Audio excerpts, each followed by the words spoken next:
Sekarang saya tampilkan data tentang syahadat para rasul dulu Bapak Ibu sebelum saya bahas lebih lanjut. Ini bisa-bisa kita keringat dingin ini kalau dengar begini ya. Ternyata membaca iman rasuli kata am saja tapi tidak dilakukan Bapak Ibu. Hanya lips service. Ya, lips service. Ya, hanya asal ngomong aja ya, seperti not action, talk only. Kemarin saya sudah tunjukkan. Oke, ini sebelum saya tunjukkan dulu ini syahadat para rasul Bapak Ibu. Saya kemarin kan tunjukkan Bapak Ibu ya di live kemarin. Itu kenapa berbeda Lutheran yang ada di Jerman dan yang ada di Indonesia? Bisakah pendeta Lutheran yang ada di Indonesia berkhotbah di gereja Lutheran Jerman? Pak Esra Soru. Bisa nggak Pak Pendeta Esra Soru itu berkhotbah di gerejanya Lutheran Jerman? Saya kurang tahu legitimasi Bapak diakui nggak oleh Lutheran Jerman. Nggak bisa. Nggak bisa. Wah, kita lihat mereka saja Lutheran Jerman itu mirip Katolik. Pakai tanda salib, pakai air suci. Dalam gerejanya ada patung-patung, ikon-ikon. Jangankan dia izinkan Pak Pendeta Esra Soru khotbah di gereja Jerman. Mengakui aliran teologinya saja tidak. Apalagi kalau Pendeta Esra Soru dari Calvinis. Yang dari Lutheran di Indonesia saja belum tentu bisa berkhotbah di gereja Lutheran Jerman. Saya tidak pernah melihat Lutheran Indonesia ada pendeta diutus supaya khotbah di gereja Lutheran Jerman. Kalau ada, bisa Bapak Ibu yang mendengarkan di sini tunjukkan videonya ya. Ada Lutheran di Indonesia, kemudian dia diutus ke Jerman supaya berkhotbah di gereja Wittenberg gitu misalnya. Tolong ya, ini untuk membuktikan loh kata universal, kata am tadi. Oke, baiklah. Oke, sekarang Pak ya, saya tunjukkan bahwa sekalipun gereja ortodoks itu tidak satu cawan dengan gereja Katolik Roma, tapi mereka tidak pernah mengganti rumusan iman rasuli. Saya tidak pakai website Katolik, saya pakai Wikipedia. Kita lihat bagaimana iman rasuli gereja ortodoks. Apakah mereka ganti kata Katolik menjadi ortodoks? Mari kita lihat. Ya, mari kita lihat. Apakah mereka ganti karena mereka nanti tiba-tiba menjadi Katolik Roma nanti gitu ya, kira-kira begitu ya Bapak Ibu ya. Nanti kalau mereka nggak ganti, tiba-tiba nanti mereka pindah gitu ya. Ah, seperti yang Bapak hindari dalam ucapan obrolan Bapak. Ya. Sekarang kita lihat Pak ya. Kita perbandingkan dulu dari syahadat gereja Protestan, gereja Katolik Timur, gereja Ortodoks Timur. Siapa yang mengubah di bagian kata aku percaya akan gereja Katolik? Ya. Ini saya lihat sepertinya adalah syahadat yang panjang karena di Katolik ada syahadat pendek Bapak Ibu. Oke, tapi isinya sama. Tidak pernah ya diganti kata yang ada Katolik. Oke, ada yang memberitahu saya agak kabur sebentar Pak ya. Saya coba besarkan lagi kalau bisa. Oke. Saya besarkan lagi ya Pak. Mudah-mudahan bisa. Oke. Ini sudah sangat besar sepertinya ya. Sebentar. Oke, baik. Terima kasih ya Pak ya. Ini membuat juga Bapak Ibu bisa melihat dengan jelas ya. Oke, kita pelan-pelan. Mari kita baca dulu yang punya saudara-saudara kita termasuk yang punya Bapak Esra Soru ya. Mari kita baca. Ini bukan media Katolik loh Pak ya. Jadi kalau Bapak nanti berdalih, itu karena media Katolik itu yang dibuka, makanya itu begitu bunyinya, gitu ya. Mari kita lihat. Bapak Ibu, mari kita lihat pelan-pelan kita baca. Dari gereja Protestan dulu. Aku percaya kepada satu Allah, Bapa yang Maha Kuasa, pencipta langit dan bumi, segala yang kelihatan dan yang tidak kelihatan, dan kepada satu Tuhan Yesus Kristus, Anak Allah yang tunggal, yang lahir dari Sang Bapa sebelum ada segala zaman.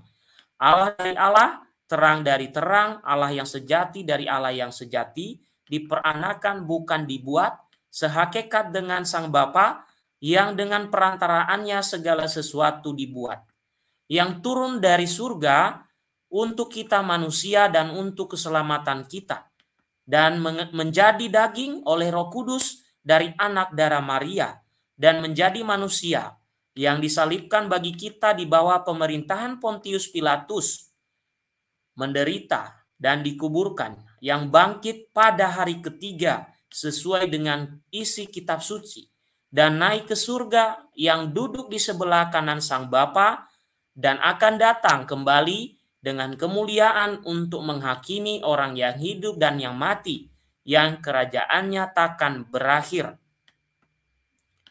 Aku percaya kepada Roh Kudus, yang jadi Tuhan dan yang menghidupkan, yang keluar dari Sang Bapa dan Sang Anak, yang bersama-sama dengan Sang Bapa dan Sang Anak disembah dan dimuliakan, yang telah berfirman dengan perantaraan para nabi. Aku percaya satu gereja yang kudus dan am dan rasuli.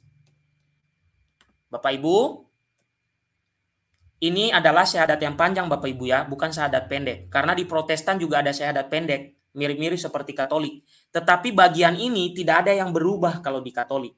Kalau di tempat saudara kita mau syahadat panjang ini, mau syahadat pendek, ada kata yang berubah di situ.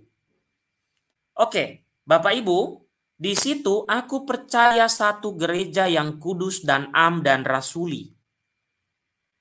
Oke, kalau kita baca di syahadat panjang ketiga gereja apostolik yang lain, kata-katanya sebenarnya adalah aku percaya pada gereja yang satu, kudus, katolik, dan apostolik. Nah, kenapa kata katolik diubah jadi am? Oke, bagian itu ya Bapak Ibu ya, yang diubah dari kata aku percaya akan satu gereja yang kudus dan am. Oke? Dan am. Sekarang kita lihat apa yang termuat di dalam ketiga gereja apostolik yang lain. Apakah mereka karena gereja ortodoks berbeda dengan Katolik maka diganti kata am? Ibu Meisong, tonton dari awal ya Bu ya, sudah saya jelaskan tadi. Oke. Nah, sekarang kita lihat gereja yang tiga ini. Tiga ini adalah gereja apostolik. Oke. Gereja rasuliah ya, kalau kita ikuti kata rasuli di situ ya. Jadi apostolik itu diterjemahkan dalam iman rasuli saudara kita sebagai kata rasuli. Oke? Dan kata Katolik diterjemahkan menjadi am. Oke. Kita lihat lagi bagaimana yang lainnya. Apakah mereka mengubah kata Katolik pada bagian yang sama? Ya. Oke. Sekarang kita lihat bagian sebelahnya. Yang sebelahnya adalah gereja Katolik. Oke, kita lihat syahadatnya. Apakah ada yang berubah? Apakah sama dengan yang lainnya? Mari kita lihat. Gereja Katolik. Pak Esra Soru, di sini tidak disebutkan Roma loh, tapi gereja Katolik. Karena penyebutan tempat itu untuk melegitimasi suatu kelompok. Makanya mereka menyebut tempat. Nah, coba di situ tulisannya gereja Katolik, tidak disebut tempat. Ya. Oke, sekarang kita lihat apa yang dilakukan oleh gereja Katolik. Apakah diubah kata Katoliknya di bagian aku percaya akan gereja yang satu, kudus, katolik, dan apostolik? Mari kita lihat. Aku percaya akan satu Allah, Bapa yang Maha Kuasa, pencipta langit dan bumi, dan segala sesuatu yang kelihatan dan tak kelihatan, dan akan satu Tuhan Yesus Kristus, Putra Allah yang tunggal. Ia lahir dari Bapa sebelum segala abad, Allah dari Allah, terang dari terang, Allah benar dari Allah benar. Ia dilahirkan bukan dijadikan. Sehakikat dengan Bapa, segala sesuatu dijadikan olehnya. Ia turun dari surga untuk kita manusia dan untuk keselamatan kita. Ia dikandung dari Roh Kudus, dilahirkan oleh perawan Maria dan menjadi manusia. Ia pun disalibkan untuk kita. waktu Pontius Pilatus. Ia menderita, wafat, dan dimakamkan. Pada hari ketiga bangkit menurut kitab suci. Ia naik ke surga, duduk di sisi Bapa. Ia akan kembali dengan mulia mengadili orang yang hidup dan yang mati. Kerajaannya tak akan berakhir. Aku percaya akan Roh Kudus, Ia Tuhan yang menghidupkan. Ia berasal dari Bapa dan Putra, yang serta Bapa dan Putra disembah dan dimuliakan. Ia bersabda dengan perantaraan para nabi. Nah, sampai di situ tadi Bapak Ibu. Sekarang, aku percaya akan gereja yang satu, kudus, katolik, dan apostolik. Tadi gereja Pak Esra Soru, dia menghilangkan kata yang satu. Aku percaya akan gereja yang kudus yang punya Pak Esra Soru. Kata satunya dihilangkan, tapi aku percaya akan gereja yang kudus. Kemudian kata katoliknya diubah jadi am. Kemudian kata apostoliknya diubah jadi rasulia. Mengapa harus diubah? Mengapa harus diubah, Pak? Mengapa kata yang satu itu dihilangkan, Pak Esra Soru? Padahal kalau Bapak mengatakan kata am itu adalah artinya universal, mengandaikan suatu kesatuan yang utuh. Ya, mengandaikan suatu kesatuan yang utuh. Tadi Pak Esra juga menyinggung ya, Pak Widi ya mengatakan ya, apakah kata am hanya di Indonesia? Tadi Pak Esra menyinggung Pak Widi bahwa di terjemahan bahasa Inggris tetap menyebut Catholic Church, ya, tetap menyebut kalau diterjemahkan iman rasuli ini ke bahasa Inggris tetap menyebut Catholic Church. Tapi hanya kelompok tertentu Pak yang memakai itu terjemahannya. Bisa memakai hal yang lain. Oke, bahkan banyak denominasi yang sudah tidak memakai lagi Pak iman rasuli ini. Jadi hanya sedikit orang yang memakai ini. Oke, Bapak Ibu, ternyata bukan hanya kata am yang diubah, bahkan kata yang satu itu dihilangkan. Ya, kata satu itu dihilangkan. Oke, kata satu dihilangkan. Kata kudus tetap. Kata katolik diubah menjadi am, kata apostolik diubah menjadi rasuli. Oke, sekarang kita lihat dari gereja timur. Apakah mereka mengubah? Saya langsung saja ya Bapak Ibu karena di sebelahnya ada. Oke ya, di sebelahnya ini gereja Katolik Timur, yaitu kelompok-kelompok gereja ortodoks yang kemudian bergabung atau satu komuni atau mengakui kepemimpinan paus. Mereka disebut Katolik Timur. Jadi saya pun Pak Esra Soru, saya kalau mau beribadah ke gereja yang mengakui kepemimpinan paus di timur yang mirip-mirip dengan gereja ortodoks itu, saya boleh Pak, boleh terima komuni di sana. Itu yang namanya universal Pak. Saya boleh komuni di sana, boleh beribadah juga di sana. Saya satu persekutuan. Ya. Oke. Sama, di sebelahnya Bapak Ibu coba lihat.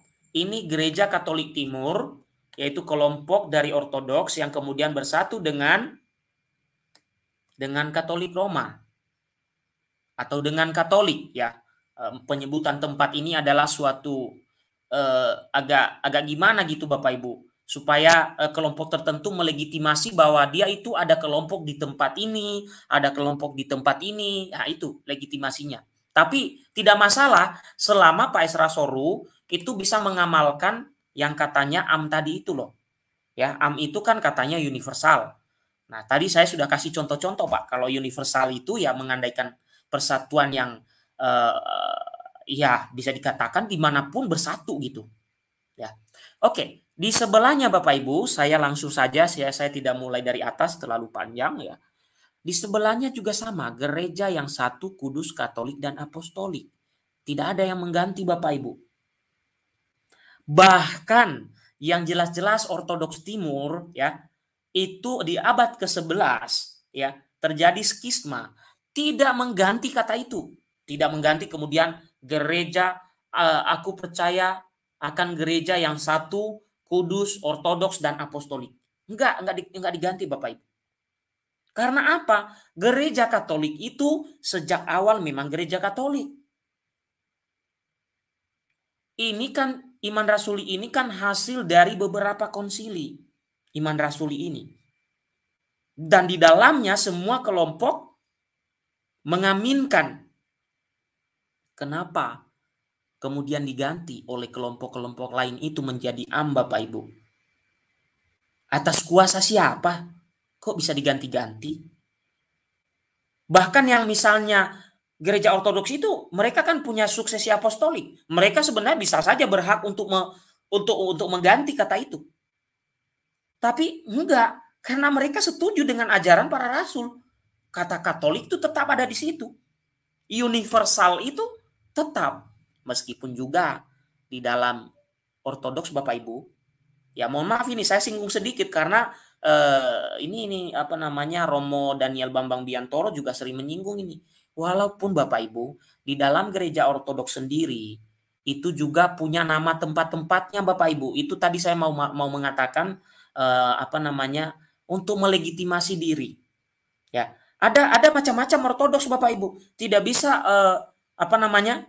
Mungkin bisa saja, tetapi tidak etis ya. Maksudnya ada yang tidak bersatu ya. Ada patriark dari atau uskup-uskup gereja ortodoks, ada yang bersatu dengan patriark yang lain, ada juga yang tidak.